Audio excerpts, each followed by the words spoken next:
This is a Weteachhistory video tutorial with Mr. O'Connor. Weimar Germany. What were the impacts of hyperinflation on German society? You would think that hyperinflation was a disastrous occurrence in Germany, and it was. But however, when you look closely at it, some people actually benefited, and some people lost out gravely. People with mortgages and loans could pay them off quickly. Businesses could get cheap credit. Exporters of German goods profited. Men like Hugo Steins personally increased their fortune many-fold over.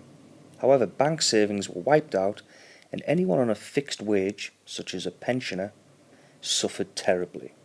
So this tutorial is going to look at the pros and the cons of people involved in the hyperinflation crisis.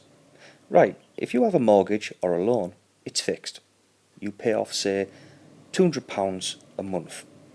Well, if your wages and hyperinflation has increased everything into the billions, then that £200 is nothing, and you can pay it off really quick. Remember, a loaf of bread is 1 billion marks. Banks were willing to give out credit to businesses as well because it was worth to invest, so small businesses who could get credit benefited. If you were an exporter of German goods, then you found that foreign countries wanted to buy these goods because they were relatively cheap, and so you made profit. However, if you had your money in a bank, then your savings were wiped out, and you had nothing, so middle-class people lost out terribly. Now, Hugo Steins was a very wealthy man. He was one of the richest men in the world. He owned steel and coal industries. Well, what he did with his fortune is when everyone else of the big businesses started to lose out, he bought up their businesses at a knockdown price.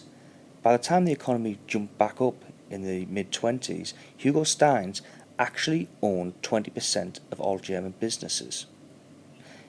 Pensioners.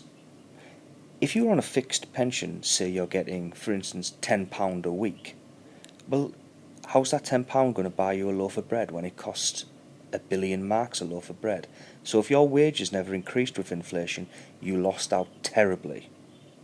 So the main points: if you had some kind of mortgage or a loan, then that loan became very small. You could pay it off quickly. If you were in a profitable business, you could get cheap credit. If you exported goods, you made money. If you were like Hugo Steins, then you made a fortune because you could buy up your competitors at a cheap rate. But if you were middle class, you lost your savings, and if you were a pensioner, you also lost out.